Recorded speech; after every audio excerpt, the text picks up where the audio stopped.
So the CIA, even before Tibet, had been funding Muslims to attack China too. And this Ma Fu Fang guy is the Chinese Muslim that the CIA had been working with and training them to be terrorists as well to attack China too. So this particular guy that the CIA was working with basically kidnaps the Dalai Lama in 1939. You just can't make this shit up. In the developing struggle, a guy by the name of Tenzin Gyatso was one of the lamas who tried not to take sides. He worked with the Chinese to the extent that was necessary, but at least 3 times refused to call out the Tibetan army in support of mainland China. In India, he had forced concessions. And on the other hand, the Dalai Lama had denounced the resistance and advised Tibetans not to become involved. He wanted them to remain neutral, not to be CIA assets, and not to attack Mao either. So he also had allowed the dismissal of his own cabinet in favor of a group that was acceptable to mainland China. The NVDA leadership knew that the Dalai Lama had to be enlisted if there was to be an effective national resistance. And by early 1959, many of the lamas also believed that Tenzin Gyatso was a virtual prisoner in mainland China. Many Tibetans determined to save him. In late 1958, the NVDA began an offensive into central Tibet. And the partisans began to make direct attacks against mainland China's forces. By December, mainland China posts within 25 miles of Lhasa were raided by the NVDA. In late January and February of 1959, mainland China's garrisons, that was only 30 miles from Lhasa, was overran by the CIA-trained Tibetans. For the first time, there was an NVDA presence very close to the capital. The Chinese eventually thought that they could take the Dalai Lama hostage. The Tibetan leader was invited to what was billed to be a dramatic presentation at the compound of mainland China's Tibetan Military Area Command, headed by a General Tan Kunsan. Senior Tibetan advisors to the Dalai Lama, some of whom had secretly supported the NVDA, interpreted this as a bid to capture the Dalai Lama. They urged him not to go. The Dalai Lama did not attend, and but where he was staying in this particular palace, he got surrounded on March 10th, 1959, by a crowd of 30,000 who demonstrated against the Chinese and shouted that their religious leader must be protected. One Chinese collaborator who appeared in the street was stoned to death. Tension mounted with mass demonstrations throughout the next few days. The mainland China garrison of about 40,000 troops were observed strengthening the fortifications around the city. It would later be written that by one particular observer, quote, "I felt as if I was standing between 2 volcanoes, each likely to erupt at any minute," unquote. On March 15th, some PLA troops appeared outside the Dalai Lama's house, and his guards had to be restrained from firing on him. On the 17th, the Tibetan leader sat in his cabinet. 2 mortar shells exploded in a garden nearby. That Tuesday, the decision was hastily made for the Dalai Lama to flee again. The Dalai Lama abandoned his stand against the confrontation between Tibetans and Chinese. That night, 3 groups, the Dalai Lama, his immediate family, senior advisors, escaped. One of the people, a guy by the name of Tenzin Gyatso, was disguised as a common soldier. The group carried nothing with them in order to avoid attracting attention. In the subsequent days, between 8,000 and 13,000 citizens left the area, including 500 of the 7,000 monks in the nearby monastery. This exodus received powerful stimulation on March 20th when the mainland Chinese General Tan ordered open hostilities. Only then did the Chinese command realize the Dalai Lama was gone. French explorer by the name of Michel Pizel described these events as one of the strangest and ill-conceived coups of recent times. Under its top leadership, the NVDA offensive drove to within miles of the capital, precisely timed to place a protective force around the Dalai Lama, just as the Dalai Lama fled. Units of the NVDA partisans formed a rear guard behind the Dalai Lama's party throughout his trek to the Indian border. They also created a decoy to confuse the Chinese. On November 1st, 1958, Gordon Gray had sent a note to the National Security Council Executive Secretary James Ley. It read, quote, "If, as a result of the new social experiment with communist Chinese, there should be some sort of revolt, is our policy clear as to what course of action we will follow?" Unquote. Now, isn't that an interesting note? If, as a result of the new social experiment in communist China, did anybody know that we were experimenting on communist China? I didn't. In fact, Washington had anticipated only limited potential in the Tibetan rebellion, as indeed from any operation against the mainland China. This was made clear in a secret survey of possibilities for an uprising in China that Eisenhower conceived in the summer of 1959 from Assistant Secretary of State of Far East by the name of J. Graham Parsons. Regarding Tibet, the survey predicted that, and this is a quote, "If the Tibetans are able to maintain the resistance movement in the face of large-scale Chinese communist suppression efforts, other border area minorities might be emboldened to carry out dissident activities. However, the Chinese communists probably have the capacity of preventing prolonged rebellion, except in the most isolated areas, and of containing it," unquote. So that's what this is. This is a constant, like death by 1,000 cuts of them going around the border of China, looking for a way in for them to reinsert Chiang Kai-shek back into China.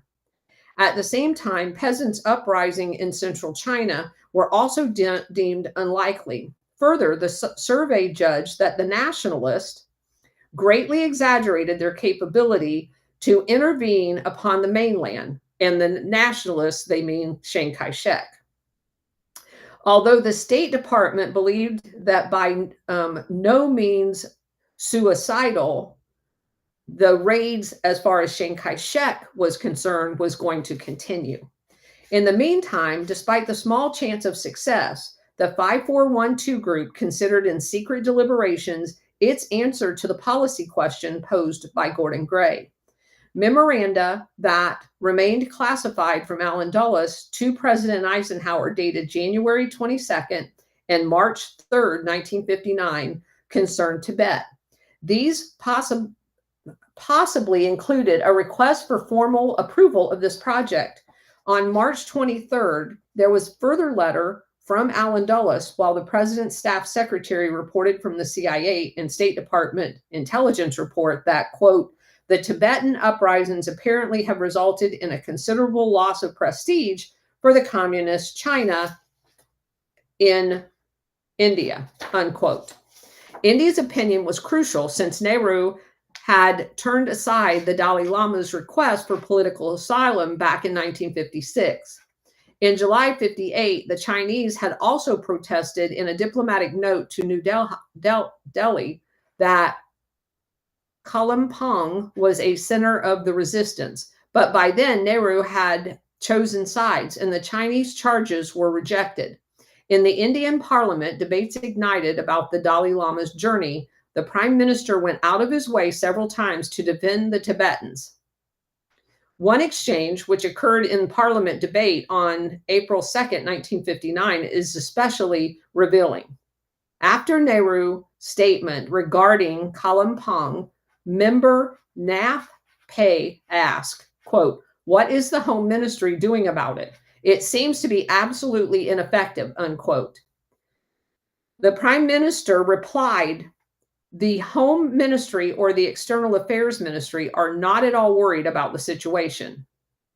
Another member asked, "They allow the spies to conduct espionage?" question mark. And the Prime Minister said, "Absolutely, yes." In another debate, the Prime Minister explained that India's first news of the events in Lhasa was a message on March 10th from the Consul General, which had arrived the next day. But New Delhi Journal newspaper reported in its issue that was distributed on March 2nd, before anything had happened there, that there would be a coup and that the Dalai Lama would flee. So let me just state that again. In a newspaper in India, a full week and 1 day before the actual coup that the CIA was working on, for the forces to actually confront the Chinese, it's published in an Indian paper that it's going to happen. American Ambassador Ellsworth Bunker kept Washington apprised of the developments, but the best information came from the CIA because they're making it. Deputy Director Charles Cabell, K-A-B-E-L-L, and Desmond Fitzgerald, the Far East Division Chief, were almost daily on the phone with Gordon Gray during this period. The CIA was so well informed because it had furnished an American radio operator who traveled with the Dalai Lama. The agent was able to set up repeated airdrops of supplies for the resistance and furnish daily reports to the CIA headquarters. There may have been other CIA agents in the party as well.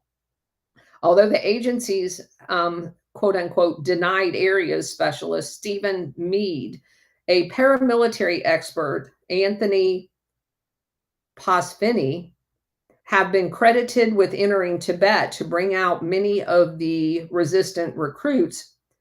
And it is believed that the mission to rescue the Dalai Lama was a very unique and had been conceived ahead of time. On March 1st, just as the Dalai Lama's party was entering India, Eisenhower in Washington was told, "We have informed embassy in New Delhi that we think the U.S. should take no action with respect to the Tibetan refugees, which would diminish the effect of the revolt that appears to be happening." A message from the Tibetans received on April 2nd confirmed success and contained an important plea. "You must help us as soon as possible and send us weapons for 30,000 men by airplane." That was the request. It is likely that that message sparked additional action in Washington. The NSC, the National Security Council, which had not discussed Tibet since June 20th, 1957, suddenly met on the subject in March, twice in April, and again in June of 59. The 13-page classified CIA report, a letter from Allen Dulles to the president, a cable reporting the Dalai Lama's views were sent and reviewed in front of the National Security Council meeting on April 23rd. The DCI's letter concerned the Dalai Lama's resolution to continue to resist China. Meanwhile, on April 21st, in the face of strong offensive by mainland China, Field General Gampo Tashi issued orders for the resistance to abandon its headquarters, which it had defended to permit the escape of the Dalai Lama. Tibetan sources maintain that Eisenhower's administration made an important decision in May 1959. The outcome was an expansion of the program in a determination to begin training Tibetans in the continental United States, which of course we've talked about because it was done in Colorado. 5 groups totaling more than 500 men were to be given instructions and then sent back to their native regions. And because it was so mountainous there and cold, the only place, or the most likely place, I should say, of like temperatures, altitude, and all that other stuff was at a place called Camp Hale, Hale, in Colorado, near the town of Leadville, about 100 miles southwest of Denver. The Tibetans were flown into Peterson Field, 6 miles east of Colorado Springs, and moved by bus with blacked out windows to the base.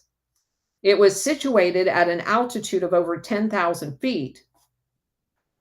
Camp Hale had been used as a World War II base to train mountain troops for service in Alaska and Italy.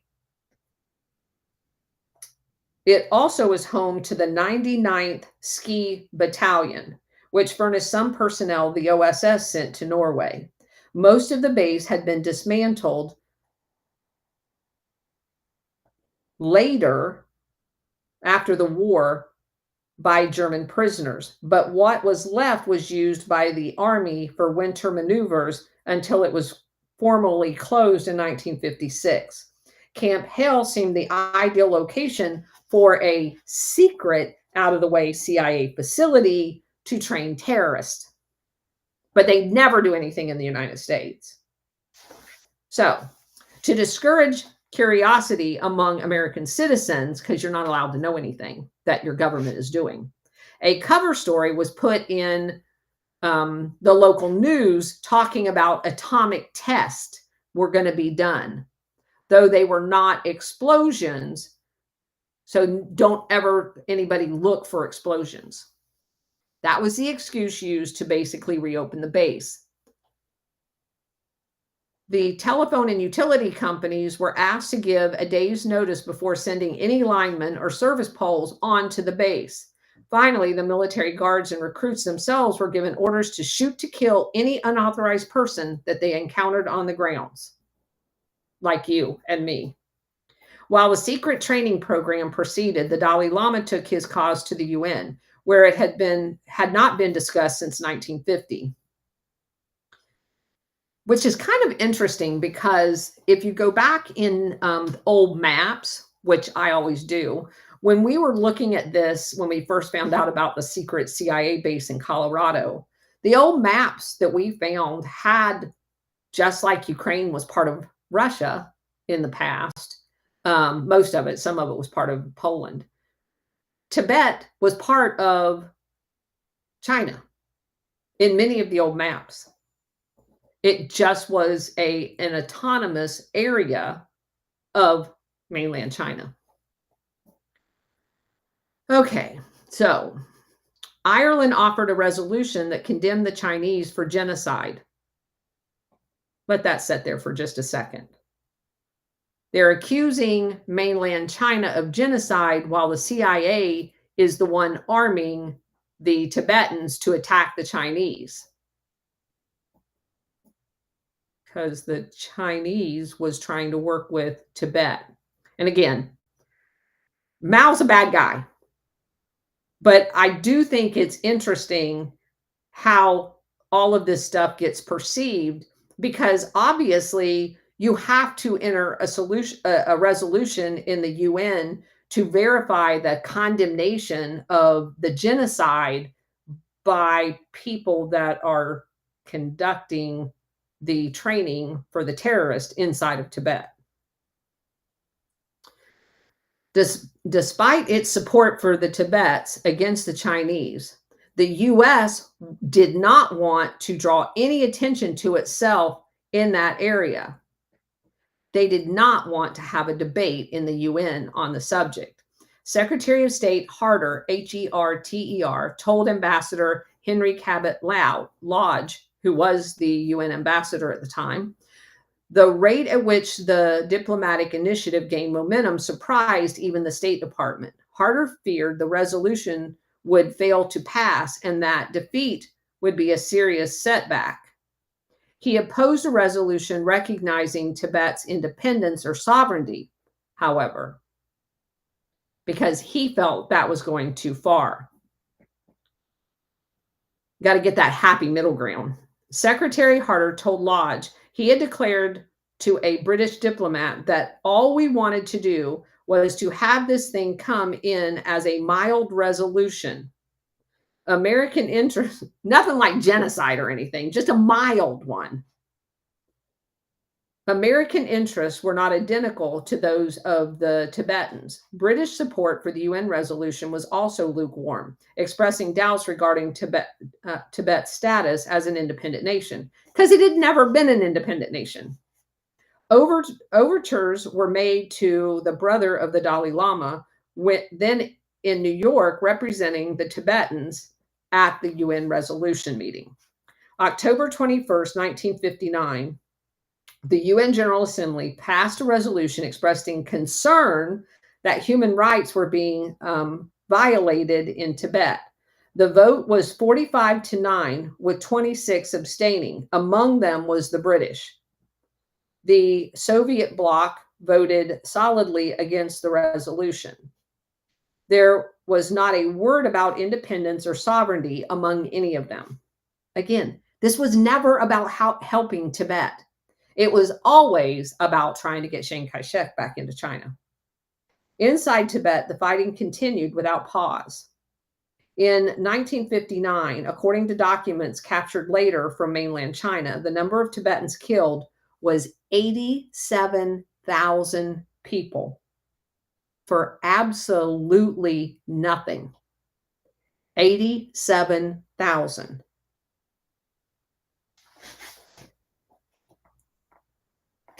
The Chinese deployed 100,000 troops to one of the areas that was to create a powerful pacification effort that ultimately required 2.5 years to effect. Towards the end of 59, for the first time, 200 to 300 Soviet advisors were actively working in Tibet. Dwight Eisenhower made a state visit to India in late 1959, but deemed it inexpedient to meet with the Dalai Lama, who was living in India at the time. What is he going to tell him? I just murdered 87,000 of your citizens and not interested in you actually being considered an independent country because I really just want to piss off the Chinese. Yeah, no wonder he didn't meet with them. The following year, the U.S. also discouraged a visa request from the Dalai Lama to come to the United States. However, in India, Ike did accept certain gifts that were bestowed upon him through the CIA channels by the NVDA, the resistance commander, Gompo Tashi.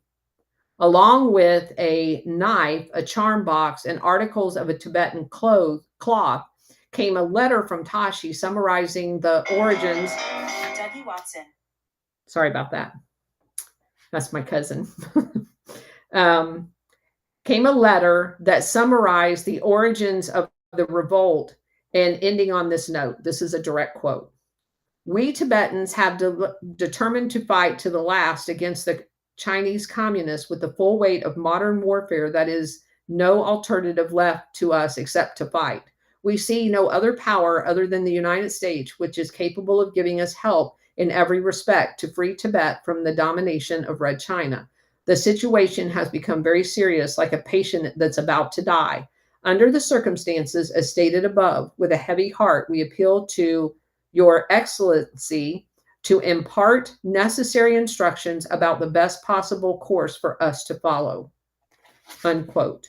The gifts were acknowledged orally, but because Gompo Tashi had not used quote unquote channels considered by the embassy to give him official status, unquote, no other reply was necessary. Dwight Eisenhower wanted to continue his plausible deniability.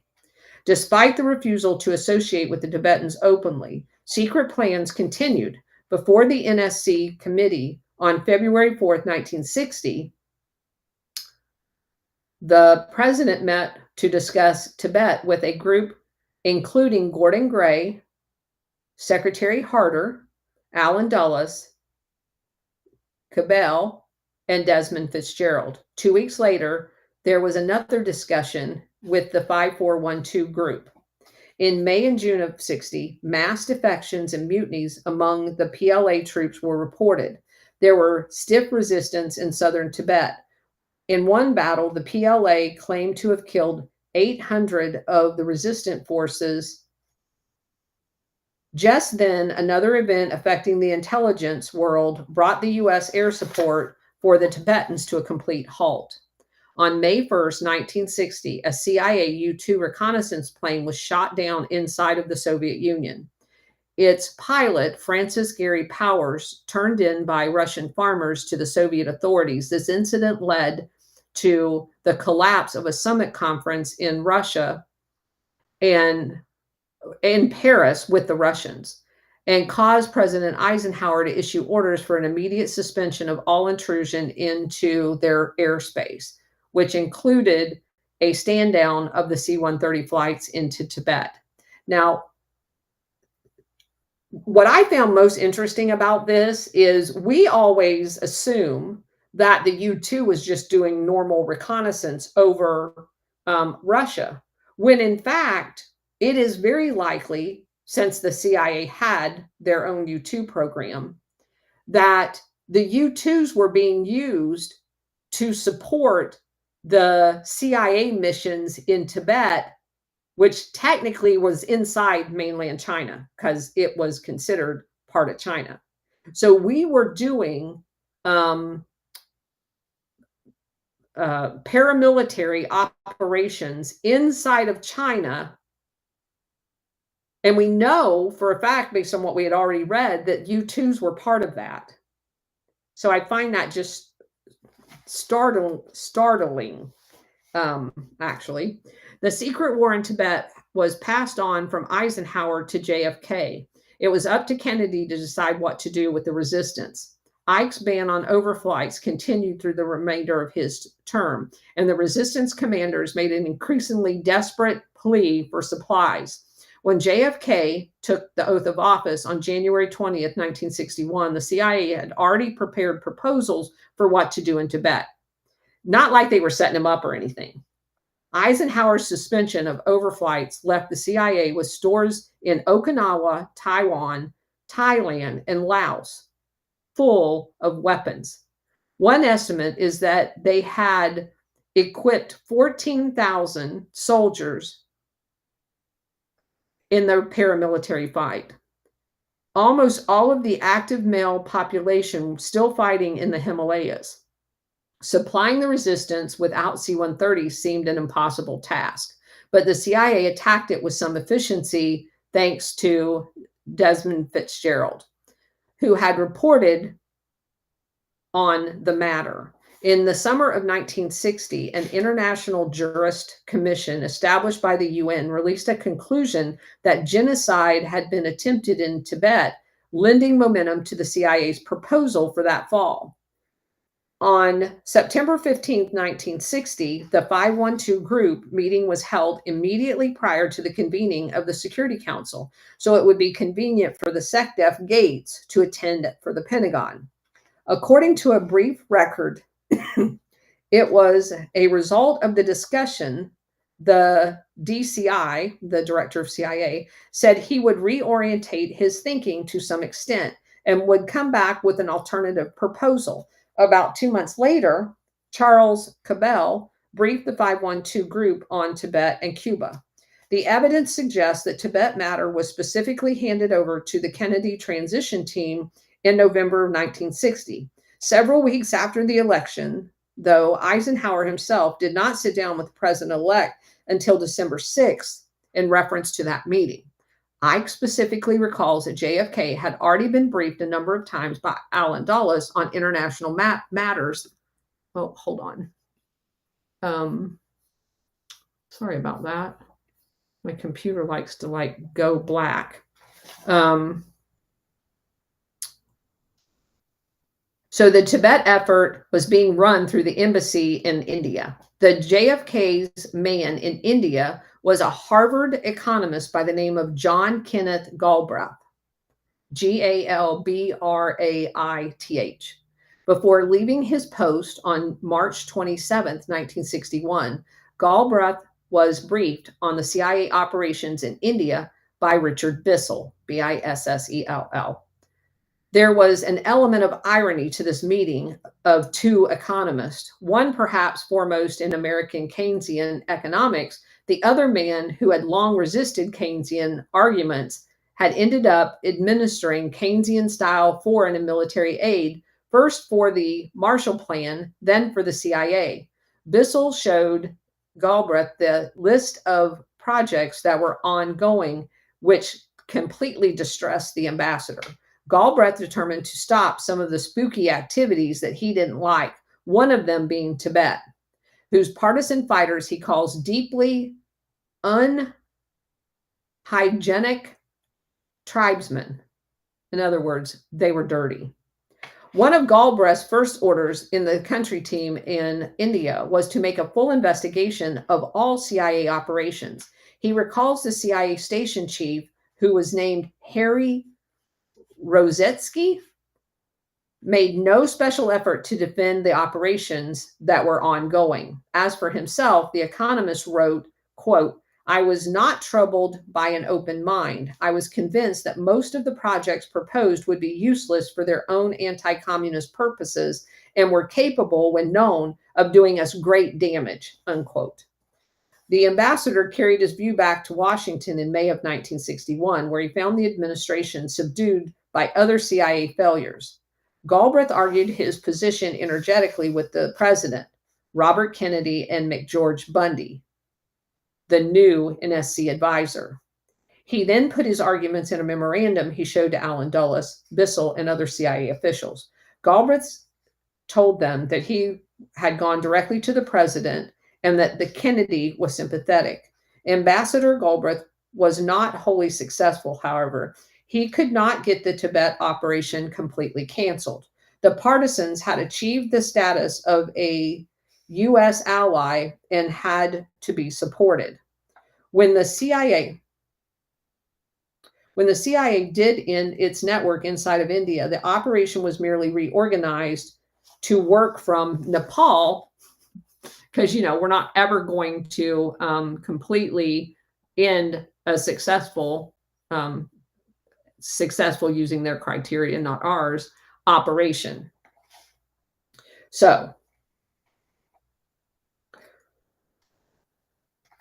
while the Indian intelligence picked up some of the remaining Tibetans for a special border activity later on in 61 and on into 62, because they're trained paramilitary, so why not use them?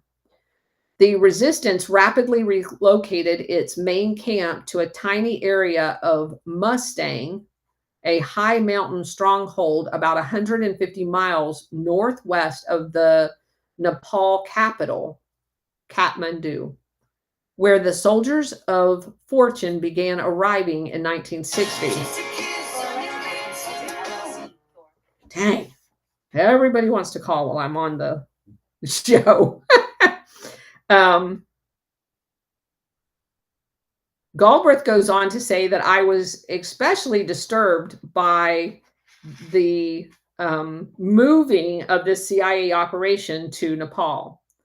Galbraith believes that later, in conjunction with Robert Kennedy, he succeeded in cutting the connection with Nepal and Tibet, but that didn't come about right away. So it says December 1961 demonstrated beyond a shadow of a doubt that it was still in progress. In the early morning on December 7th, a convoy of Tibetans from Camp Hale were delayed in reaching Peterson Field by deep snow and icy road conditions. Instead of getting away in their C-124 at night, the Tibetans arrived after dawn. And they had only been flown in and out at night because they didn't want anybody knowing they were even in the country. To preserve the secrecy of the operation, Army soldiers held 47 American citizens at gunpoint in the name of national security and then told them it would be a federal offense if they talked about it. The story was in the Colorado Springs Gazette the next day. Somebody talked about it. and was kept out of bigger newspapers like the New York Times only by means of Defense Secretary McNamara calling the New York Times editor. Snafus like the one at Peterson Field had shut down other covert operations, the Indonesia fiasco being one case in point. In its way, the Peterson incident was even more serious in that the CIA was proscribed by law from operating inside the United States, and there was no authority for any preventative detention of any citizens at gunpoint to protect the secrecy of an illegal CIA operation inside of the United States. It was at about the same time that the soldiers of fortune achieved one of their greatest successes in the field. A small party sent to disrupt traffic in one of the areas for a mainland Chinese convoy was attacked.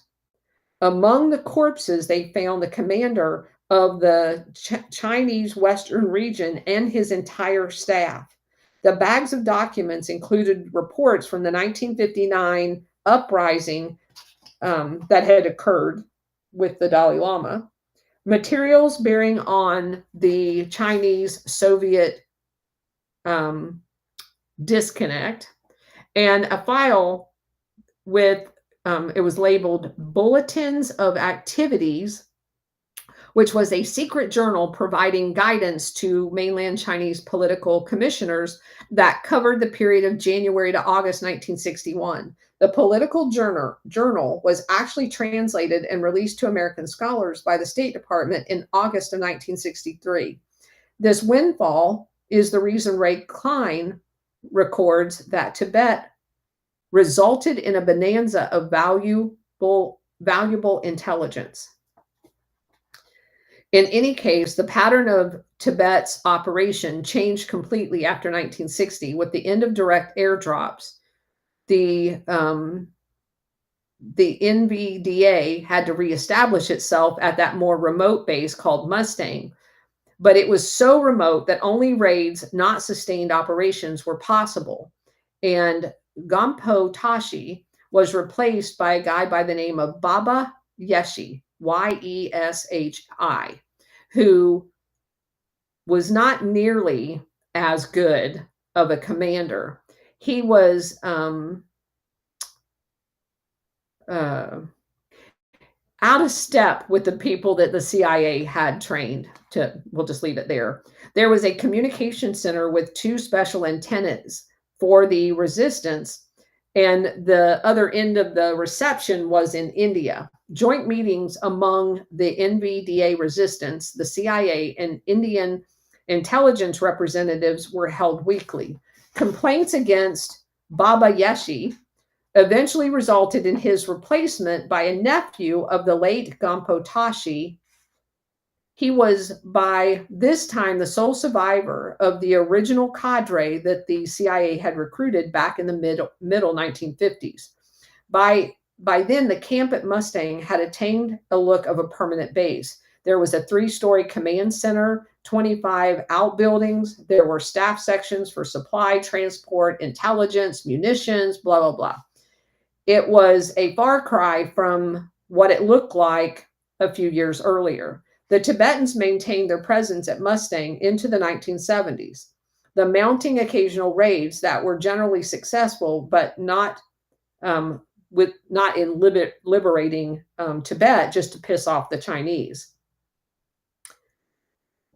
Mao demanded an end to the charade when the King of Nepal visited him in Peking in November 1973. The next year, Nepal, with the information gleaned by Baba Yeshi and prior arrangements with mainland China to patrol that area, it put 10,000 royal troops up against Mustang, including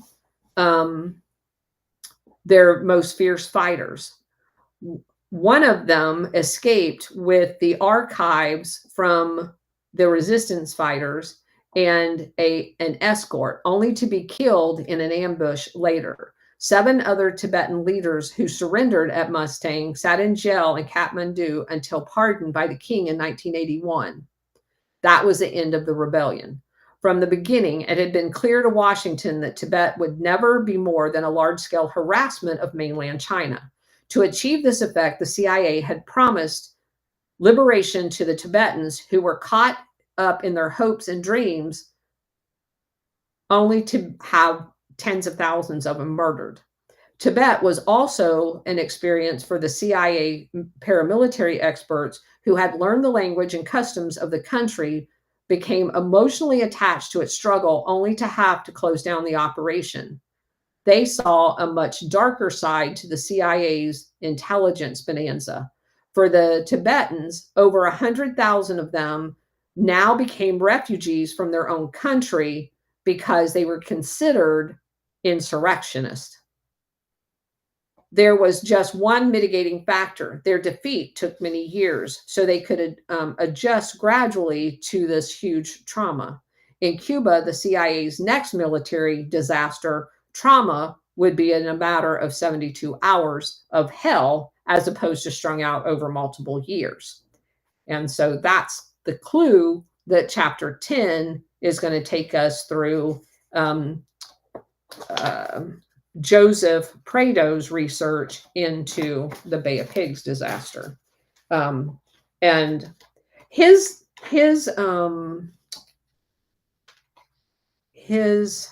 version of it has a couple of unique twists to it. So I'm not going to go through all of it because we've been through the Cuba fiasco several times in several books. So I'm just going to kind of try to highlight the nuances that he brings to the conversation. So that's the end of the chapter. And I want to go through some things that I have found. Now, sorry guys, for those of you that are on Rumble, I have to move my computer closer to me so I can actually open the tabs that I have opened on here. So forgive me for doing for doing that. First of all, I'll open it up if anybody wants to comment on this subject only. We're not doing open mics right now because I want to go over a couple of pieces of information for you guys because I'm going to ask for your help over the next 24 hours with a homework assignment. So, does anybody have anything about the material that we just covered? SR71, go ahead. Thank you, Colonel, and thank everyone for attending. I was just looking at Galbraith, and that guy is all over the place, especially there in China, Nepal, India.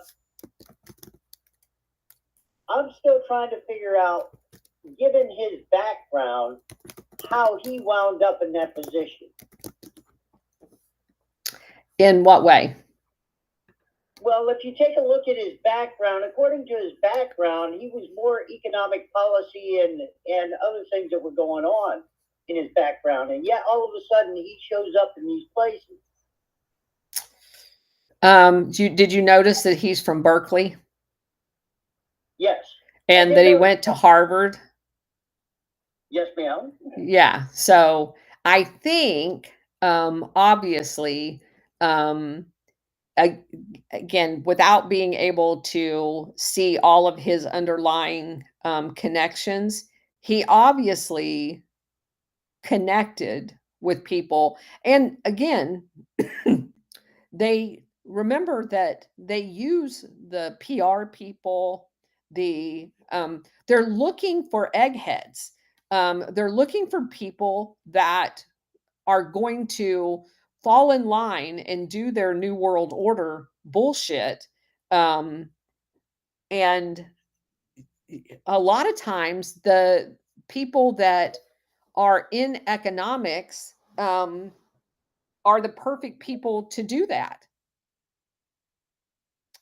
Also, he was involved in the Office of Price Administration. And so for those of you who don't know, that's kind of the that was one of the tenets that Roosevelt then tried to, in his New Deal.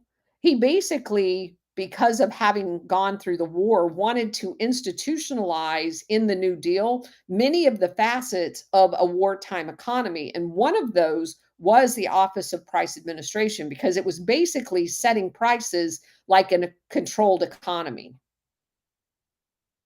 So I find it. Go ahead. When you start talking about a wartime economy. Huh? Sorry, Colonel, I didn't mean to interrupt. That makes sense when you start talking about a wartime economy. Yeah, because he's basically a fascist.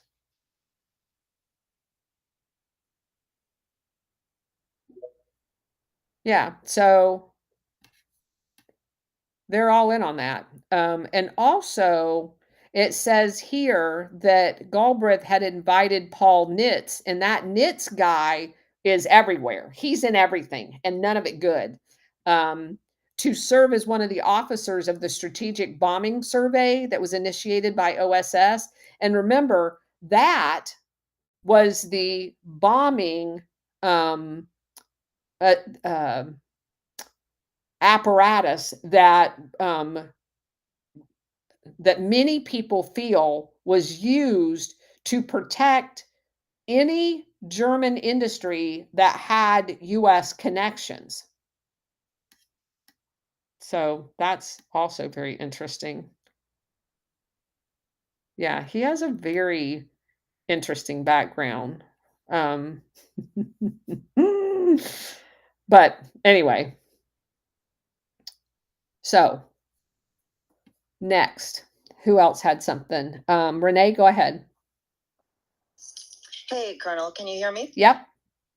Okay, great, thanks. I was curious if you ever came across, you know, how Anthony Sutton shared with his books and information of corporations and individuals, et cetera, so forth, who funded the Bolshevik Revolution. Did you ever come across either a similar group or other groups or a book regarding funding Mao's China? Yes and no. So I have two books here that I don't actually have them in the house. They're out in my cottage. But I will try to find them. They deal with a lot of the background on the forming of the China lobby, and that does go into the history of people that were involved in that. I'll just leave it there. So, and then there's another one that is for that reason, because I was, you're thinking along the right lines. I was very interested in that too, because I think it's interesting that you have all of the same but here's what I do know.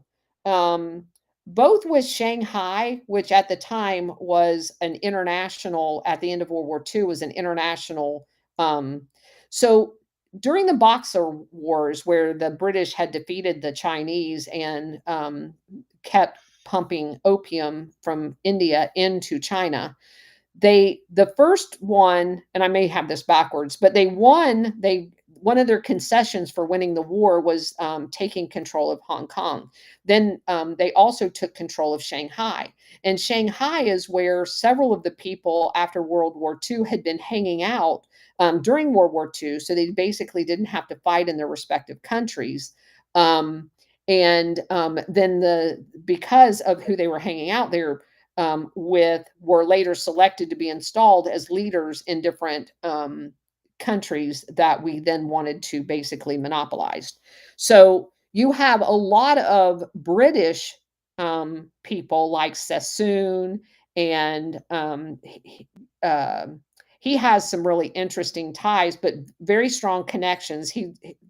They come about from a different way. And then the other guy, whose name I don't remember, who was originally from Baghdad, but had connections back to financing from London. all of which end up in China. And so that it looks to me, just from a 30,000 foot look at this point, that China has the exact same footprint as the Bolsheviks do, with who was funding what.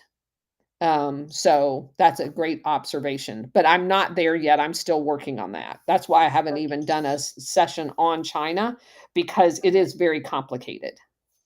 Okay, great. Do you think that there's the possibility that the infiltration of Asia was kind of like a double whammy, with Mao and then the CIA, Shanghai Shek, etc.? It was kind of like a double whammy from that side of that continent. Well, let's go back and figure out what the overall end state was. The overall end state was to break Russia in half. Half of the part west of the Urals was going to go to Europe under the Pan-Europe concept, and the other half, which was on the other side of the Ural Mountains, was going to go to Asia. And so, yes, is the answer to your question. In order to make that happen, you basically have to have control over both of those entities in order to be able to rearrange them. And that was their long-term goal. There's just a few people that got in the way. Okay, great. Thank you so much for all you do. Sure. All along, go ahead. Yeah, Colonel. Regarding to John Kenneth Galbraith, I would urge people to keep an open mind on this character, especially when it comes to JFK and Vietnam policy. He becomes a kind of, as SR-71 points out, he seems to be in a lot of different areas, and JFK was kind of using him as a sort of, in some ways, a means of gaining actual oversight over what some of the CIA folks were doing, as JFK began to increasingly feel that they were making their own policy, especially in Vietnam. So the other thing we have to remember about, the OSS coming out of World War II, there actually is, they're not all in one camp as far as I understand it. There seems to have been significant division inside the OSS about, especially like in Eastern Europe, about like some of them being like, automatically like anti-Soviet and wanting to start the Cold War even during World War II, quite literally, as far as some of their policies. And another group of OSS that was, just the opposite of that. So I think like we need to be careful, like about, overgeneralizing this period, because there were parts of the older New Deal Democrats who were very different from what we later be called like the CIA hardcore Riga group, anti-Soviet in the State Department, and almost the 100% opposite of today's Democrats, who are, 100% CIA, pushing NATO ever further eastward, etc. And I think that the other guy you mentioned here, regarding Galbraith, oh man, who was the other guy you mentioned? You just mentioned him in regard to when you're talking about Galbraith. Nitze. Paul Nitze is, as I understand it right now, he is like in some ways the 180 opposite of Galbraith. In other words, he was like Cuban Missile Crisis. The loudest JFK had to get with some of those folks, literally, trying to instigate World War III during the Cuban Missile Crisis, and at other times as well, was when Paul Nitze, he wanted to convince JFK that should NATO troops fired upon by Soviet or by forces, that they could respond respond without that the NATO forces in Europe could respond without getting back to JFK. And that was the loudest confrontation of the entire Cuban Missile Crisis with the ex-con group there. Nitze is he's definitely a part of the CIA autopilot in that in essence JFK is trying to rein in my opinion. Right. And Galvin, I would say to the extent that you're going to be, you are going to be at that high level. In my opinion, he's almost like the opposite. But we can evaluate. My assessment on that is based on, mostly of the Vietnam, the way that JFK uses Galbraith in Vietnam. And by the way, his son is an economist at the University of Texas. He's pretty well known guy. And he has done a lot of the assassination. And has written a lot of very good articles combating sort of left-wing Chomsky tends to be coming from the left, but is actually doing the dirty work of CIA. But knowingly or not, when you compare Noam Chomsky to the actual historians who have written on the critical 1965 years, Okay. published since 1997, because that's when the more than 6 million documents came out of Yeah. Okay. Okay. I want to get back to this. So does anybody else have anything else to say about the part that we just covered? Zen, I thought I saw your hand up. Did you have something? I'm not sure I got it right. I'm not sure exactly Okay. what we're covering. I had an idea. What, Let's talk about the plan. No, what we were covering is the fact that the CIA had flown in Tibetan um, paramilitary to train them in Colorado, and then they trained them there as well in Tibet to basically mount a resistance to Mao and create a fault line along the edge of Tibet in order to aggravate a border situation there. And in the process, approximately 87,000 Tibetans end up dead as a result of it. And another 100,000 of them are refugees in India. And then basically, we get a change in administration and they don't want to pursue this anymore. And they kind of just move on. We've also gone over the fact that um, much of what we have learned about what happened in the Korean War was not exactly what happened in the Korean War. And much of what we learned happened in Vietnam in the immediate aftermath of World War II wasn't exactly what we thought it was either. And that Taiwan's entire history has been a lie as far as the West is concerned, the US specifically.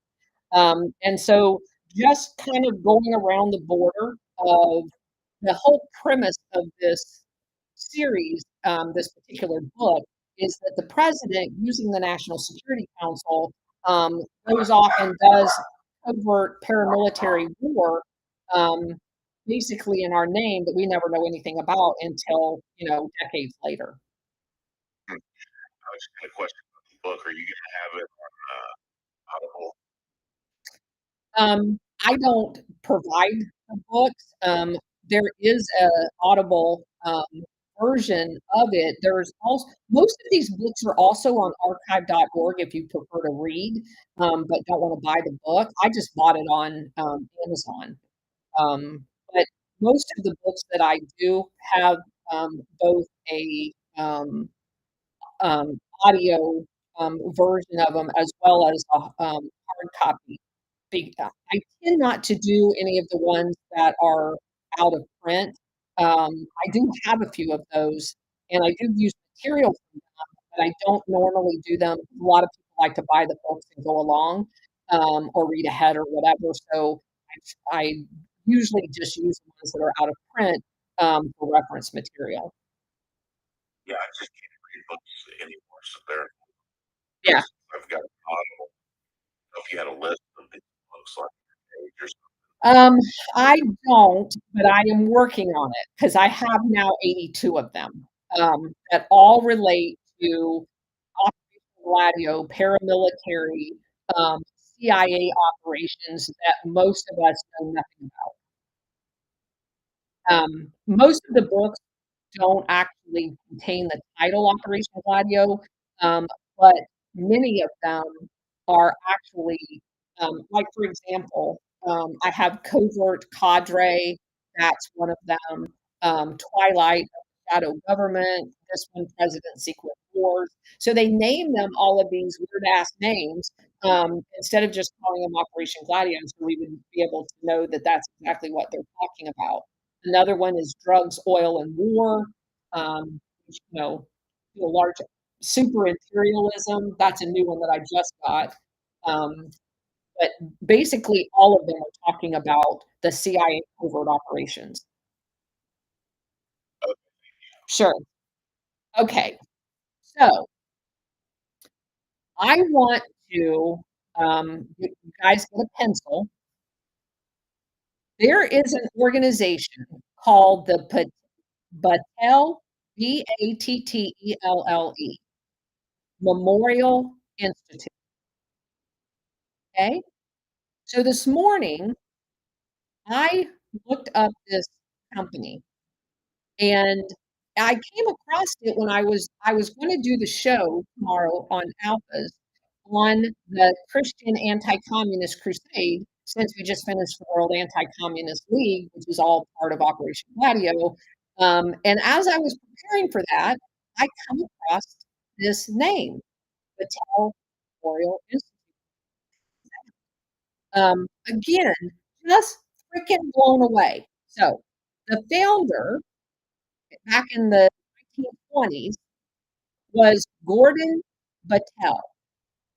He studied um, meteor- meteorology at Yale, and also it says in 1923 he died and left 1.5 million dollars to create this Battelle Memorial Institute for the purpose of education, discoveries, and inventions.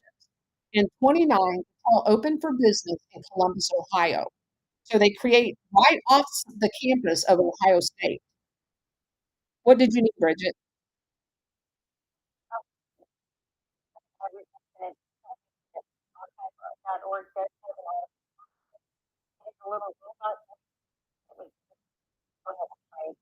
That's okay.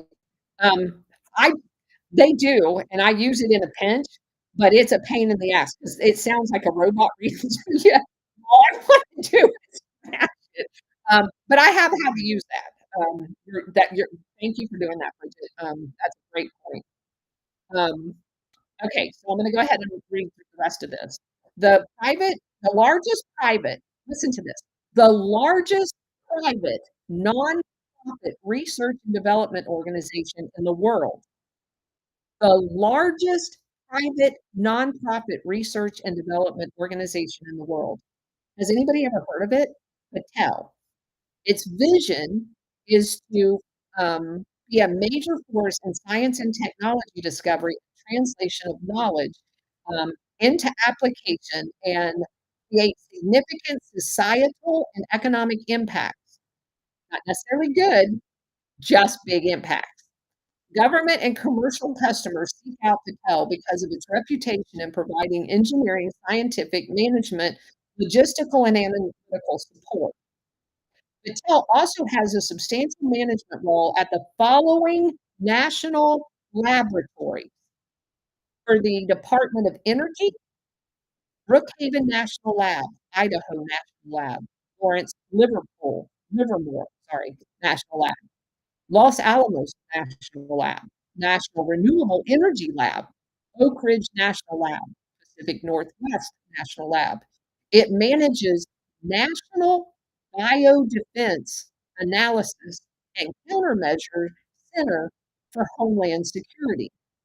These national laboratories deliver capability and drive scientific discovery. Patel's government offerings span focus 5 areas. See if this rings a bell. national security, homeland security, public safety, energy, environment, and health. And let me remind you guys, public safety is not what you and I think. Public safety is what they called all of the paramilitary national police forces that we set up around the world, like Savak in Iran and the force in Chile that murdered over 50,000 people. They don't mean public safety like you and I mean public safety. So it goes on to talk about in national security for decades, Patel had been the source of mission ready solutions to protect people, secure the homeland, well, they suck at that, and save lives. The latest advances in science and technology translate into products and services that make the world safer on the ground, in the air, at sea, and around digital frontiers. Aerospace systems solutions include avionics, modernization, in flight, aircraft de-icing, and hold on just one second. I just remember I had did a screenshot and Bridget, I'm going to send you this screenshot because I want you to post this because y'all are going, your mind's going to be blown here in just a minute.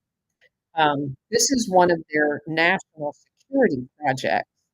Um, so let me bring this down so I can send it to her.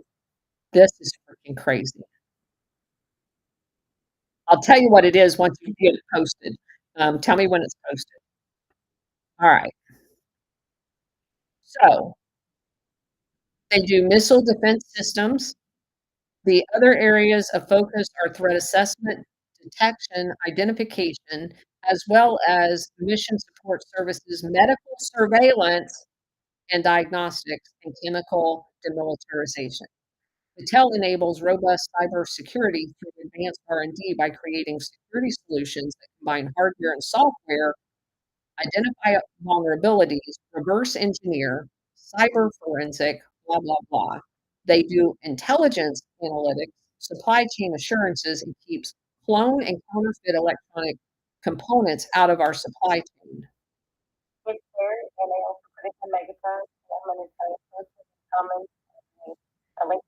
Okay, so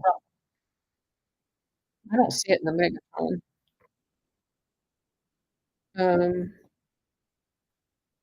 Anyway, now look at that picture and tell me if you can guess what it is. I know. What is it? Gun, the It's actually a directed energy weapon. I am not kidding you. It is a directed energy weapon. And this company manufactures it. So again, I go back to what the fuck is going on and why don't we know who this company is? So let me tell you, just in the few hours that I had this morning before I went on babysitting duty, I found out this company is behind labs in Ukraine. This company is behind the lab in Georgia. This company is behind, they actually are the ones that run these labs. This company is into everything. They are like a like with extra zeros, billions of dollars every year goes to this company. People who think Elon is the big defense contractor have never seen this guy. This guy is involved in so many other departments besides defense, to include defense, and in diabolical, crazy shit too. So it says Homeland Security and Public Safety, safeguarding assets like nuclear power plants, Department of Defense buildings, airports, mass transit. They obviously don't work in New York. And natural disasters, they don't work in California either. Oh, and they're in charge of terrorist threats too. So what the hell, we have somebody from the CIA running around talking about terror threats when these guys are on the job? Oh, and man-made disasters too. They specialize in that. That's just freaking weird. So they also have clients in transportation system, government and military facilities, dams and levees, chemical facilities to enhance and protect critical infrastructure. To help the Homeland Security respond to and recover quickly from acts of terrorism, national disaster, and other emergencies, Patel provides capabilities in forensic, genomic, crime investigations, and disease outbreak monitoring. Then why the fuck do we not know what was going on with the train wreck? And why did we not know what was going on with COVID? With billions upon hundreds of billions of dollars of ours is going to this company to do exactly that. So what I'm telling you is this company has the technology to do everything our government sucks at, according to our government, but really is really good at it. They're just hiding the shit from us. So what I want you guys to do is I want you guys to, for those of you who have time, I want you to go through and, yeah, right here. Here's the nomenclature beneath that gun. The drone defender device is a directed energy unmanned aircraft system countermeasure. It quickly disrupts control of the drone, neutralizing it so no remote action, including detonation, can occur, minimizing drone damage to risk, um, to, for risk and public safety. So all fucking drones flying around everywhere. We have the technology to stop every single one of them and did not. Okay? Thank God we got that gun. Fuck. I'm having bad dreams about drones chasing after videos of Ukrainian Russian soldiers trying to surrender one, and it goes up anyway. Well, we have the technology to defend against them. Bridget? No, Yeah. But they're not giving them to the soldiers. Bridget, go ahead.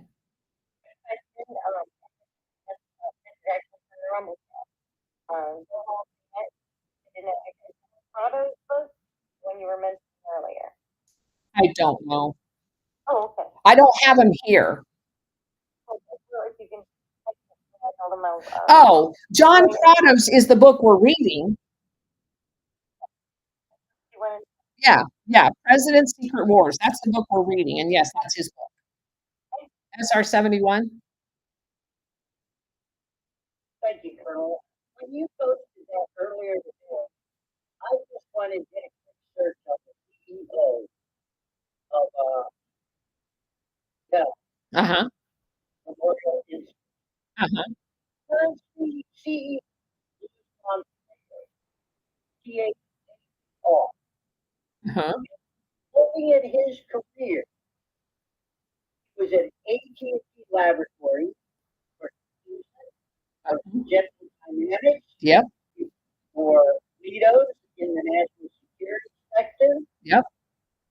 He served as the executive officer for Ford, and he was on the defense science board in the National Defense Industrial Association. Yep. This guy is. Where does anybody find the amount of time to do that? Military industrial complex, baby. Oh, definitely. Yeah. So, in continuing down, just kind of reviewing what this company does, agribusiness, from precision farming methods to complex environmental projects. Patel delivers agribusiness solutions for new products while maintaining safety and sustainability of our global food system. Expert scientists perform testing and analysis, not of dangerous products, by the way, to develop new products, not safe ones, just new ones, to provide regulatory and risk assessment. Innovation areas include bioformulation, Can you spell GMO? Biotechnology, conventional formulation, physical chemistry studies, plant and animal, excuse me, metabolism, quality assurance, and residue studies. In the oil and gas sector, they do environmental solutions for unconventional oil and gas operations, sensors, equipment, deep water siting, monitoring, carbon management solutions, and advanced material for infrastructure integrity, data analysis, coatings, material sensors, subsurface resource management. Now, I would think that if they have all of this, and of course, I know the answer to this because NASA's already proven that they can use it, that they can penetrate the ground up to 100 feet and find a huge lake under the ice surface 100 feet down in Greenland, but somehow we can't find human smuggling tunnels along the border, even though they have the technology to do it. Under health, they develop medical devices, preclinical research, hospital services in all areas. Hospital services include laboratory support and science, medical device development from design to evaluation to commercialization. Preclinical research is conducted in world-class facilities like biolabs 3 and 4. I added that part. Industry solutions. Battelle accelerates development timelines for industry from end-to-end development to tweak into product and packaging. Solutions for industry include development of the advanced materials, food and beverage risk assessment. Isn't that weird that they do food and beverage risk assessment? If you wouldn't fucking put poison in our food, there really wouldn't be a reason to have a risk assessment to it. Um, Packaging and processing, product formulation analysis, regulatory support for tobacco products. Oh, that's sweet. Manufacturing, Mattel has a trademarked REB, REBS, Rapid Enumerated Bioidentification System of non-destructively detecting and identifying microbial contamination in air and raw material and processed fluids for finished products. Well, that's weird. And why do we have to wear a mask?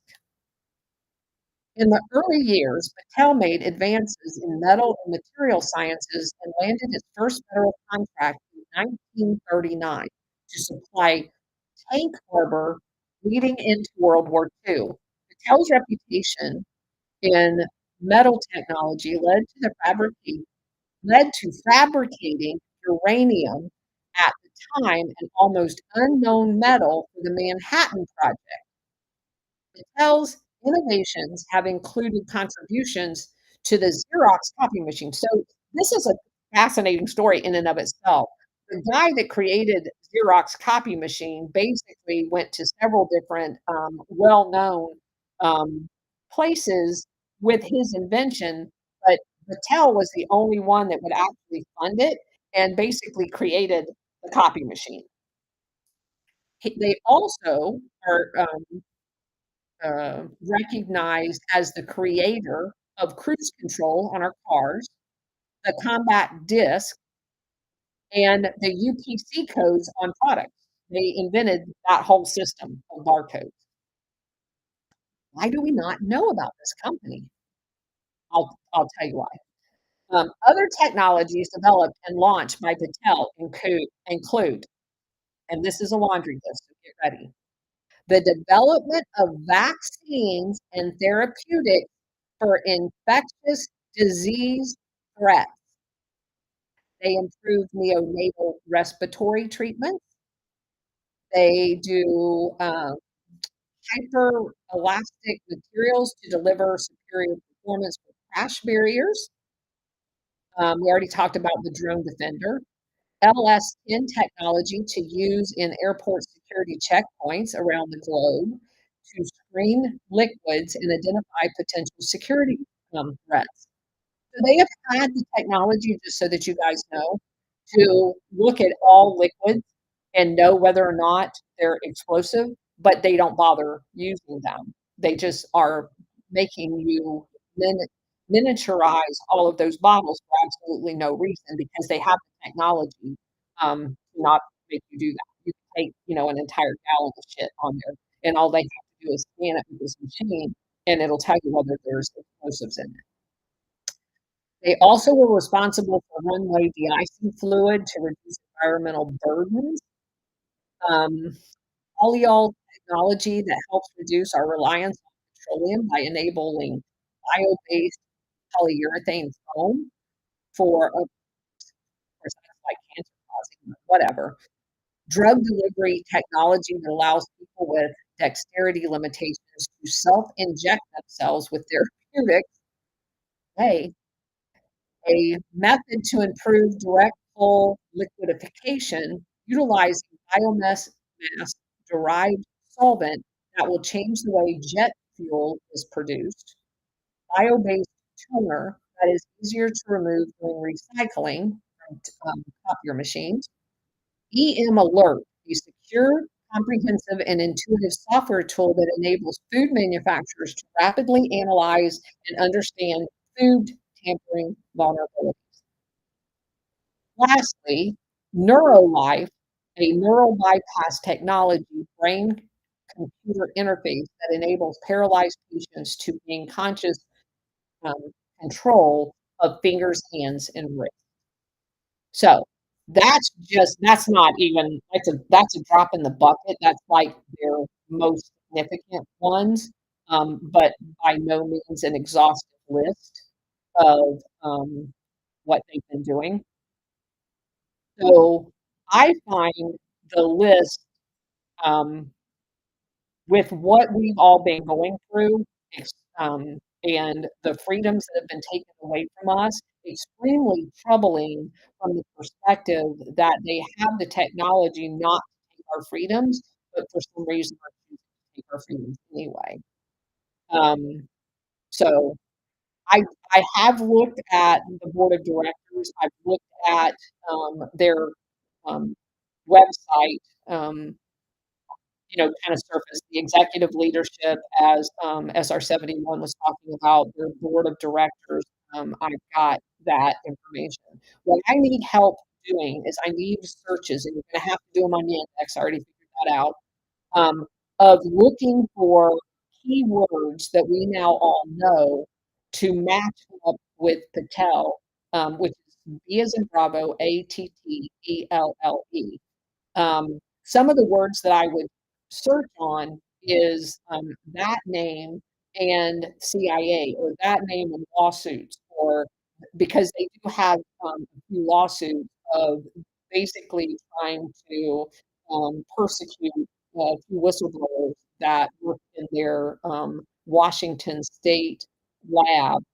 Um, and those are the kind of things that I need looked at. There's a whole bunch of information. So if you don't have like a Brave browser, there's a lot of stuff on them in foreign websites. Like I found one in Russian that I had to translate in order to read, and it had a lot of really interesting material on them that I didn't find in any other website. Um, so it talks about some of the like this one is on a Russian wikibrief.org. It lists where all of their headquarters are. They have obviously their headquarters in Columbus, Ohio, but they have Aberdeen Proving Grounds in Maryland. They have West Jefferson in Ohio. Seattle is where one of their labs are. Arlington, they have a big place in Massachusetts. They have a big place in Charlottesville, Virginia, which I found very interesting. Baltimore, Boulder, and guess where else? Egg Harbor Township, New Jersey, with their anti-drone gun. So some of these have like all of the different labs that they have contracts for, like the Department of Energy's national labs, which we went over the names of most of those. But guys, like I said, they're big in bed with the National Science Foundation, which I know the CIA provides funding for them. Um, they're big in bed with them. That's a big funding mechanism for them. Um, they work directly with Eli Lilly. Um, there's just so much here. But what I would ask everyone to do is if you have time and you want to participate, go through and look for anything. Just tag me on X. Um, and I'm going to start I just need links to pull the information in. If it's like a big long thing, if you wouldn't mind just screenshotting what it is that you find that's particular important. But if it's on a page that's like a mile long, please don't just give me the link to the page because I'm not going to have enough time to be able to read through every single page or link. But if you can provide me with a screenshot of what it is that you find particularly interesting, I would love for you guys to help with this because I'd like to pull this together to be able to present this on Alpha's show tomorrow night because this is a big deal. While everybody is talking about Metabiota and all of these other organizations, this is kind of you know how where is cousin Ed in here? She's always saying, yeah, there she is. She's always saying, what else are they doing? Or why are they over here? Because something else over there is happening.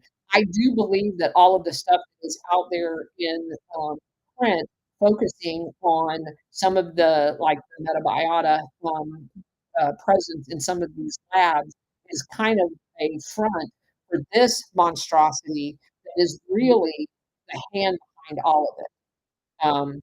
So anyway, it's big. It's big, big. Um, so yeah.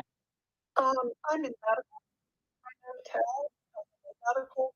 We seek out medication needs and we engage with them to help them build out markets.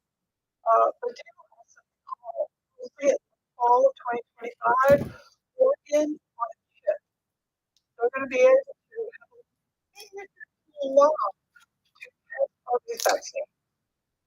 And obviously, all of them. And they have quite a list.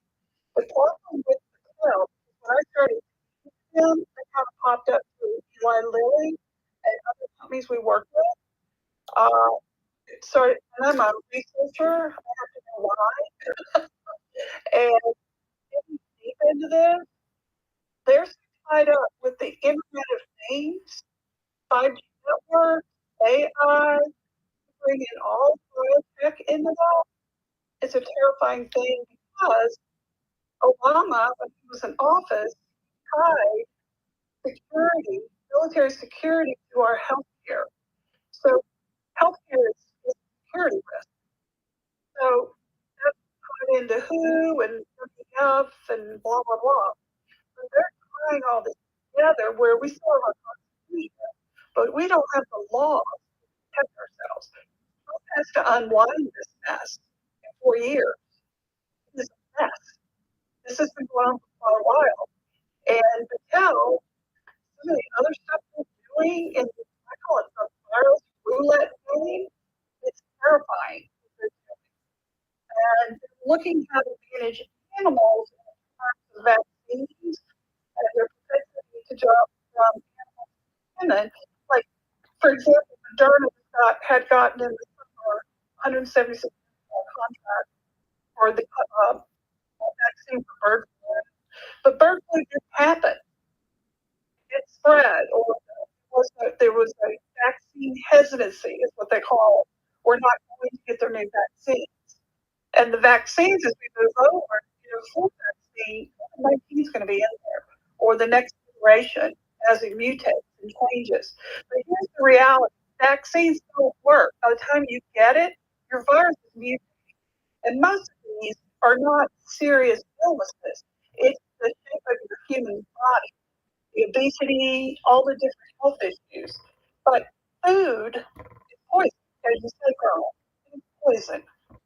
You know that our food manufacturers make food for Europe that are clean, but they sell us stuff on chemicals. Why? I haven't gotten a good answer on that. Yeah. But I know Patel from the medical side and dug into them. And when I saw the labs, I tracked them to Ukraine. They're in Ukraine, they're in Georgia, they're in Georgia. they're They're in in a Wuhan. lot Yeah, of- they're in yes. There are a lot of places. Matter of fact, Russia is making a point not to hit them when they're fighting Ukraine. They know what that's going to be. They know what their threats are. Well, Guess what? I think they've actually There are major pharmaceutical companies. yeah, I think they've actually taken out some of those labs. There are explosive devices that suck the stuff in as opposed to blow it out. So I do believe that there has been some shaking going on over there. Bridget, go ahead. And I just want to here one statement. My biggest fear is bioterrorism. That is my biggest fear. Right. Bridget, go ahead. Over on the other side, and when it gets set up to LGBT, or he, I don't know. And additionally, another employer is supplies, WR Gray, by the way, also has to sell as retailer. And it is and yes, they are under the National Energy Technical Technology Laboratory working. And who is W.R. Grace? WR Gray is the biological, what I understand, I mean, there's nuclear. W.R. Grace is the company. Chemicals. Bridget, W.R. Grace. Hold on just a second. W.R. Grace is the company that comes up in every single one of our research projects and being a front for the CIA. The CIA embeds themselves in W.R. Grace. W.R. Grace, the son of the original founder, ends up in many of the crude areas, especially in the Middle East, because that's one of their regions of expertise. They have found out they are so up to their eyeballs in Operation Gladio, it's not even funny. W.R. Grace is basically a, while they do a whole bunch of other things, they function as a cutout for the CIA. Guru, go ahead. Yeah. Guru? Good afternoon, guys. A little while Colonel and Chap, thanks for giving me a mic. Yesterday I tried about 15 times, Colonel, to get into your space. You just kept turfing me, man. I had no chance. So anyway, I've got in to sit and listen and just got some very, very vital information once again. I think, Colonel, you're so on spot and all this stuff. W.R. Grace, that's interesting. And the other one, Mattel, that you were talking about. I got something to go look at there too, actually. But yeah, look, I just want to say happy New Year, guys. I've had to go and have a surf, actually. It's a nice day over here. It's a bit of a wage, so I go and take that time out and get in touch frequent. But all the best for the new year, guys. I get it. We know it's a little bit crazy, and we can expect really anything after what we've just seen. So peace be with everyone, and Godspeed. We get our way through this, guys, and get out the other side. Thanks again, Colonel. Incredible information. Thank you. Thank you, Guru, and God bless you. A happy New Year to you too. I really, really enjoyed being on your show. Yeah, no, thanks for coming on. It was great. It went really well. It was, we had a lot of views on it, Colonel. So hopefully, I know I'm highly censored, but hopefully, I was getting a few more people in. But anyway, it's it was a pleasure to have you on there, mate. Thank you very much. Sure. Okay, guys, let me go and enjoy God's nature that's left here that I haven't ruined on us yet. Okay. See you later. Bye-bye. See ya. All right. So that's the homework. You guys find me anything that you can that basically associates Patel with the CIA, with the State Department. I found a website that connected them to USAID and the National Endowment for Democracy. All of those keywords, put those all into your search criteria and send me whatever you find. Obviously, we'll have some duplicates, but we don't want to miss anything. So anyway, it's a crazy story. And the numbers, I'm telling you, this is just it's crazy. And supposedly it's a private nonprofit charitable foundation that's making on average around depending on whose numbers, because I went on the not CNBC, but one of those uh, market things. But there's several different accountings because of it being private. But they estimate their earnings to be around $10 billion a year. So if they're earning $10 billion a year and they're a nonprofit private charitable foundation, where's that money going? So this would be the perfect way to launder money, to have DARPA funding go to a quote unquote private nonprofit charitable foundation so that the profit, because they spin off companies, just like the Xerox copy thing. So they paid for that to be developed, and then they basically spin it off as a private or a public sell it. So they're banking tons and tons of money here. What are they doing with all that money? Where is all that? Those are the kind of things that we need to find out. And I know if anybody can, we can. So let's work on this together. And I'll try to pull it all together tomorrow for out the show. Um, well, Bridget, what happened to you again? Okay. Anybody else got anything? Yeah, Patel has won the DARPA award to develop injectable bidirectional brain computer interface called Neuralink. And Sarah Grace is a CIA cutout. Oh, honey, I did not know that. honey. Um, we have covered that. You need to tune in more. Do a search on I know. That is stunning. do a search on W.R. Grace and the CIA. Just it will you have to do it on Yandex. Um, you can't do it on you can't do it on the normal because it's not going to show you. I want to say that the sun, yeah, see, I just did it. Okay, this is hilarious. All right. Do W.R. Grace in quotations on Brave and then do CIA. You come up with like nothing. It says nothing found here. You do that exact same search on Yandex, and it's got all kinds of crap here. Let's see. Let me find W.R. Grace. CIA, Ebola secret serum emerged from a Soviet biolab, blah, blah, blah. CIA linked W.R. Grace Corporation was funding a biotech startup funded by CIA linked W.R. Grace. The company was called CETUS, CETUS. Um, but where we found it originally was in the oh yeah, here's another one. This one cracks me up. Um, this one has them linked to ITT, which we know is the precursor to AT&T, and the W.R. Grace guys. So yeah, that's a whole nother rabbit hole that I don't want to get into right now. Um, U.S. prevention in Peru. U.S. companies like W.R. Grace and U.S. banks like Wells Fargo was down there basically during the time when we couped Peru. Um, let's see.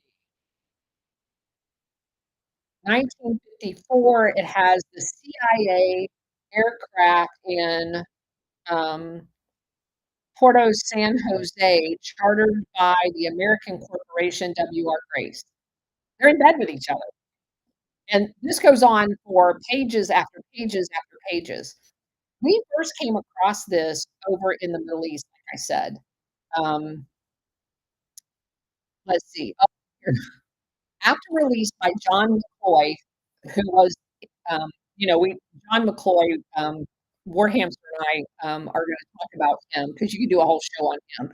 He was part of the CFR Ford Foundation. He was over in Germany in World War II as quote unquote like the governor guy that was letting all the Nazis get out of jail, setting up the whole bullshit Nuremberg stuff. Um, it says Otto Ambrose was transferred through Operation Paperclip to become an advisor to W.R. Grace. W.R. Grace was hiring a bunch of the Nazis post World War II. Yeah, there's McCoy was also a Warren Commission. yeah, there's just mountains and mountains of W.R. Grace material and the CIA. The Story Giver. Oh, hi, Colonel. I I tuned in because I enjoy listening to you and a lot of information. I'm in outside of LA. I'm very close to the Pacific Palisades fires, and I've heard a lot of us who are seeing it, um, and we're trying to figure out many things about this fire. And so one of the things that a lot of people's mind is the idea of smart cities. Right. And I have never heard of Patel until today. I go to the website. I've seen it. I want to share this with you. I'll attach the link. That Patel has a whole strategy on smart cities. Yes, they do. And I wanted to know more from your perspective, because one of the things that don't add up here that a lot of us neighbors, I don't know if you are familiar, but I lived out there. Yeah, I was stationed at Los Angeles Air Force Base. I was down at the base housing down there. I'm very familiar with the Palisade area. Okay. Today we have the National Guard doing checkpoints in places like Santa Monica. Nothing we've never seen before. And the excuses or the idea is that they're protecting us from looters. And we're all wondering why can't the SPD do that? It feels like something very aggressive and something like way bigger is going on. And so a lot of us think about, corporations that are buying land and develop, housing development, but it feels just being here. It just feels way bigger, and I feel like I had to listen to you today. And so, who wants to tell her what the checkpoints are all about? Anybody? Where'd Bridget go? Sorry, I was multitasking. Yes, they are. My God. I mean, these are all bloody The Phoenix program. That's what check. Yeah.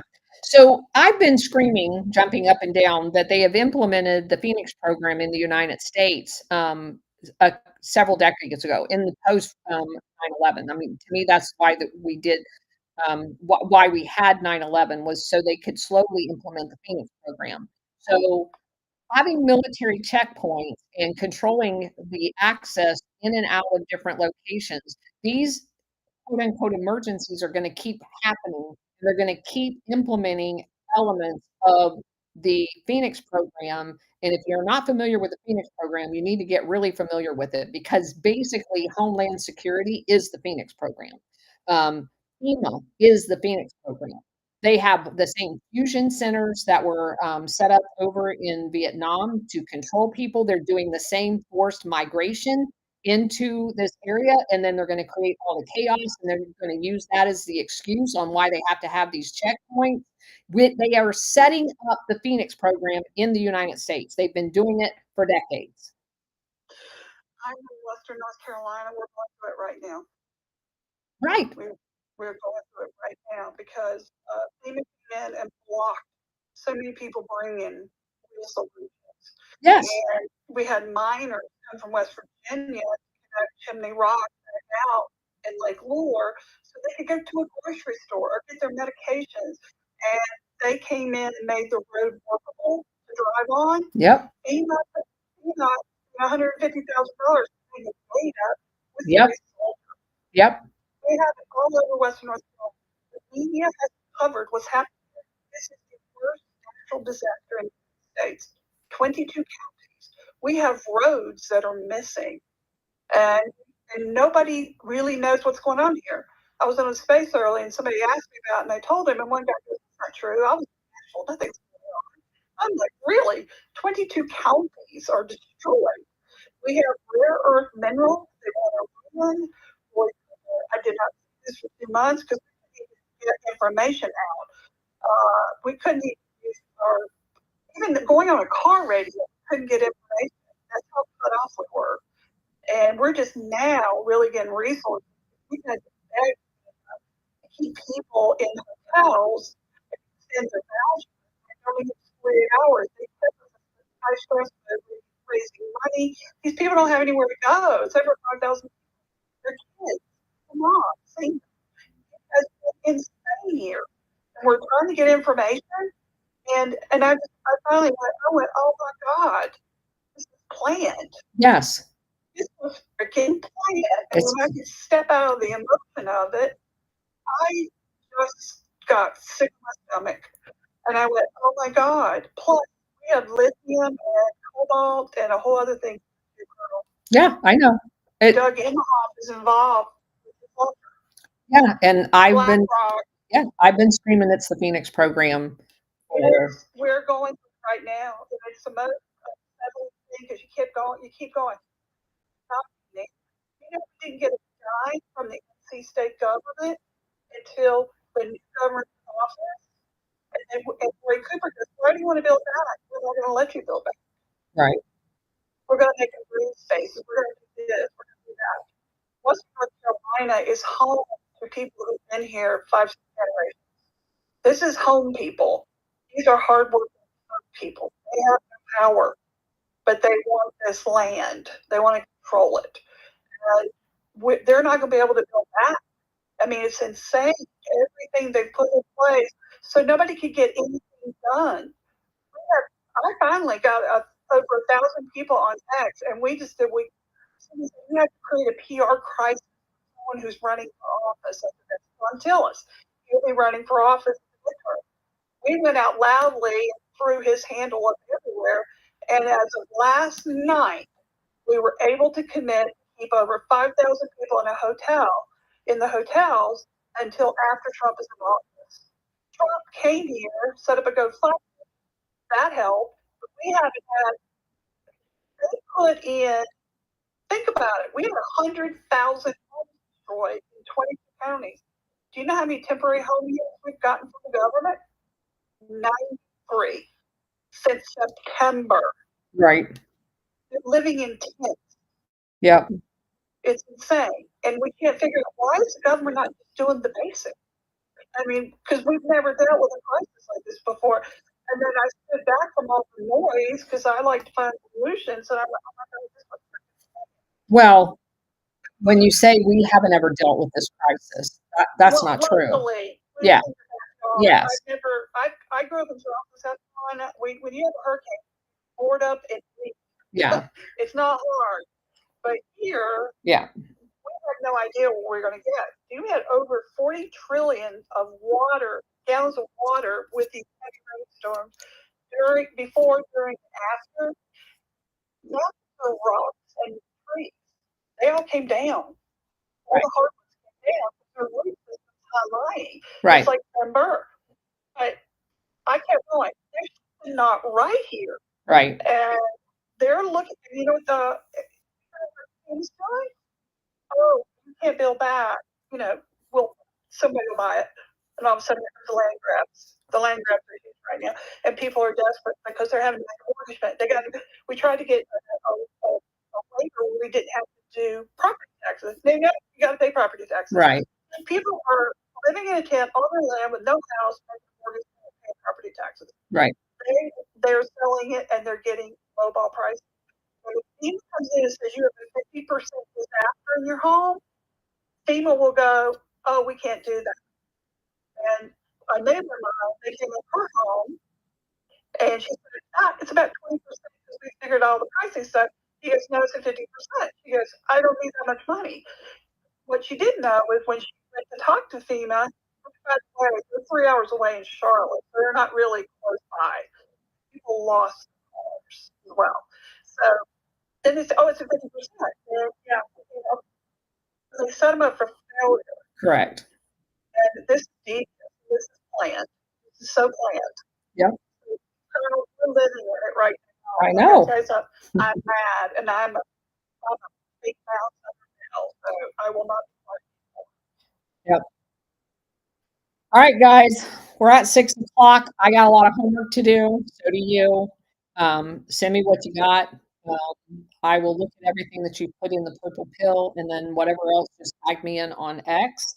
And we're going to get something put together, hopefully in time for Alpha Show. If I can't get it done in time for Alpha Show, I'll do my own, and just present everything that we find. So anyway, thanks everyone for being here. And sure. Thank you so much, Colonel. Sure. Thank you guys for being here. Sorry, Huh? I just wanted to hop in. The lady in North Carolina and the lady that's in California, I'm so sorry for what you're going through. And you are being heard. We do see it, and we're all trying to help. So please don't think you are alone. You're not. I have to tell you, X has been awesome. Because the only way we can get things out is to educate. Matt here, he's an ex-professional photographer. He's been out filming, doing everything, pushing it up on X, and helping to get out across. And but I gotta tell you, so many people knew about this, and they came here for help. And I am so grateful, speaking on behalf of a lot of people. But my mom's family has been here for 6 generations, and they are farmed to destroy. So much toxicity in the soil now. It's going to take generations to fix the problem. They can hold on. And we're doing everything we can to help them, but we also got to be practical. They got to be safe. They have to be safe. Yeah. Stay strong. We will. And we have our moments, but at the end of the day, we're Americans. We stand and our love to everyone, and we are pulling for you, and we are trying to help. Thank you so much. Thank you so much for doing this. I've been so involved in stuff. I'm like the firstborn person. Yep. Everybody looks at me, and I go through. But I'm looking forward to going through all your see them later. The recordings. Thank you. Sure. I'm sorry, but episode's 4 o'clock. Recording, because what you're teaching us is our future. Well,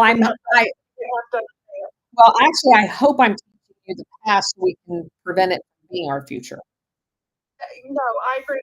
but I also know time. That's what I'm yeah, and more time than you think.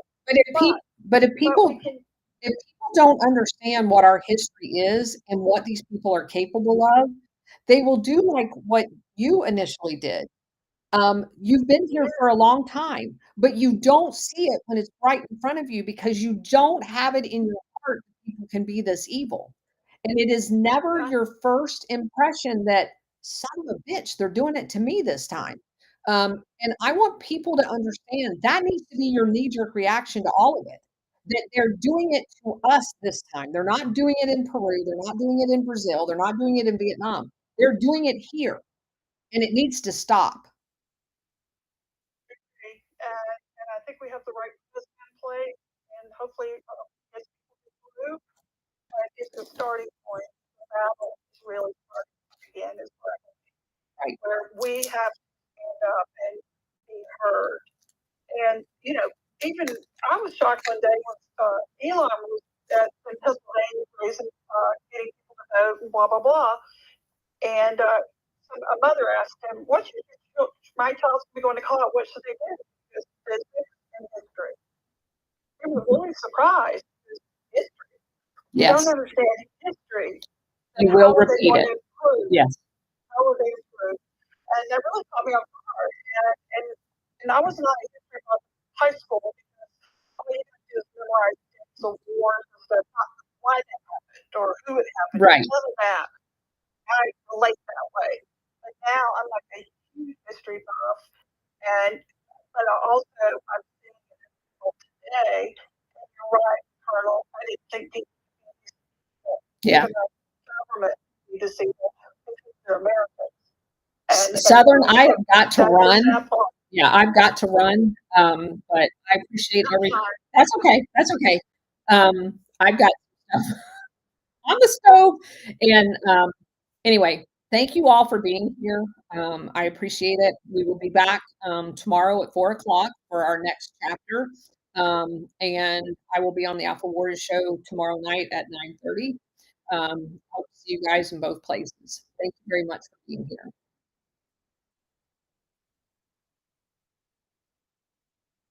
Okay, so back over here to you guys. Bridget has got the Phoenix program stuff. Oh, and if you guys want more on the Phoenix program specifically, if you go over to X, to my profile, look at the box link, and we did like 5, maybe 6 shows on the Phoenix program in Vietnam overall. I encourage you to watch every single one of them. Critically important information over there. Also, the Phoenix program book by Douglas Valentine. Highly encourage you guys to read that book. He is a big leftist Trump hater, but historically, he was given access to CIA agents that retired overseas that he still needed formal approval to talk to. He has insight that you won't find anywhere else, so it's worth it. You just have to kinda grin and bear his side comments because it is a distraction. I wish historians would stick to history, and not political points, but, he did a really good job as far as research goes, so I highly encourage you, to read that book. Anyway, I used his book a lot in the Phoenix program portion of my series over on X at that link on my profile, so go check that out. Anyway, give us a thumbs up if you haven't already. I appreciate you all being here, and tune in tomorrow.